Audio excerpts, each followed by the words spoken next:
Well, I'm here with Brett Wild, who is the chairman of a wonderful organisation called Taskforce Veteran that took an interest in this site here at Scheyville because of its storied military history.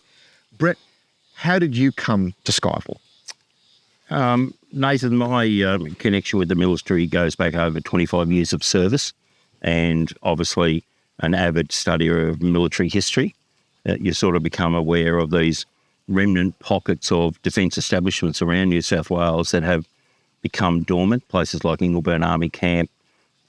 So the Scheyville thing, really, the Vietnam era, I actually grew up in the Vietnam era. I was actually a RAF child on RAF-based Butterworth.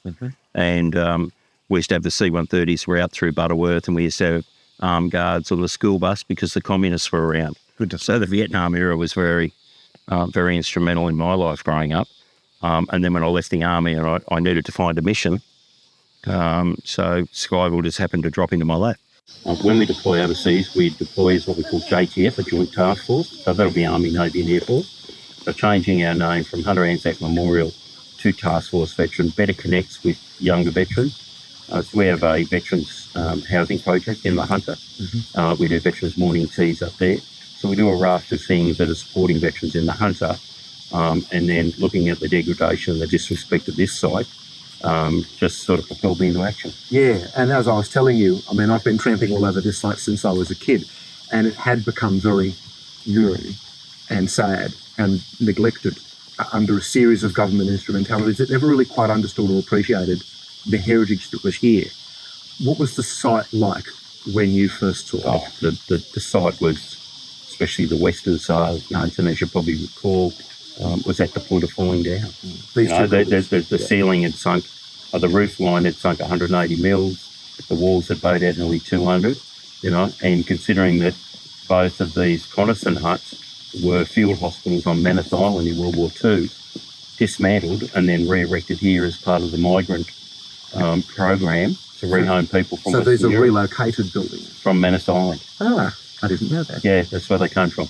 Okay. So these are built by the Connaughton Company in the US. And you were able to secure federal funding, or was it joint state and federal funding? No, there's no state funding in this at all. So I originally had Barnaby Joyce give us $5 million before the last federal election. When Labor come into power, we hadn't got the paperwork in quick enough. So Labor cancelled that fund. And then I badgered, is probably the one of a good word, Susan Templeman, and she got the message, she understood the vision, and she worked hard and had the funding reinstated under another grant.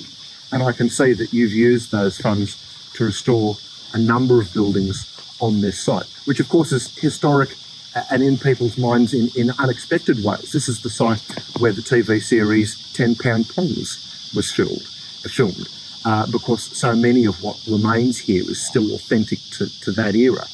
What's your ultimate vision? What would you like to see this site used for? What's the adaptive reuse that would really make this site? Look, if I just go back a little bit, we in the Hunter, we celebrated the 75th and 80th anniversary of the Greater Army Camp. It was similar to here. Greater Army Camp trained all the establishment of the 6th Division when World War II broke out in 1939, and then it became a migrant camp. So we very much have a track record of celebrating migrant and military together. This place has so many levels of occupation. It's very much a psyche or part of the Australian fabric, and you can't discount one period of occupation over another because they're all complementary. Like in the Hunter, which is probably here in Windsor as well, we find a lot of migrant people still live in Greta.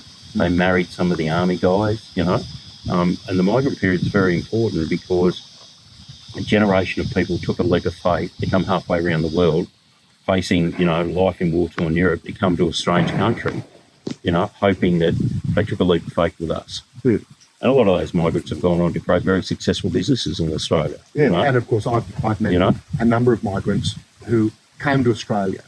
This was their first experience of Australia, and then didn't go terribly far and settled in the area. Very close proximity. Because they found what they were looking for. Yeah. Well, I wanted to end by saying, Brett, it's clearly your passion and vision for this site that's brought the site back from the brink. And I want to express my thanks to you and to Taskforce Veteran and to your board for doing what other organisations couldn't or wouldn't do. And I can only hope that that spirit is infectious and that you continue to be funded to really bring the whole site back to life. Yeah, we've been very fortunate, Nathan. The level of philanthropy is absolutely extraordinary. You know, the amount of giving from people. So people do want to give, you know, and we use a bit of a different rationale, because what we do is we say to people, this is what we're doing, this is what we're hoping to achieve. So we don't go to an organisation and say, hey, we want $10,000 from you, because if you've only got $5,000 in your budget and I'm asking for 10, you're more likely to give me nothing than to give me 5 and feel embarrassed. So we just say to people, whatever you want to give, at whatever level, we're happy. And what we tend to find is we're actually getting more donations than what we anticipate. You're with me, because we're leaving it up to corporate Australia to make their decisions about what they want to do. And I think that's important, because there's so many organisations wanting to trade. Look, thank you for helping to bring this unique site of Australian history back from the brink. Thank you very much. Thank you.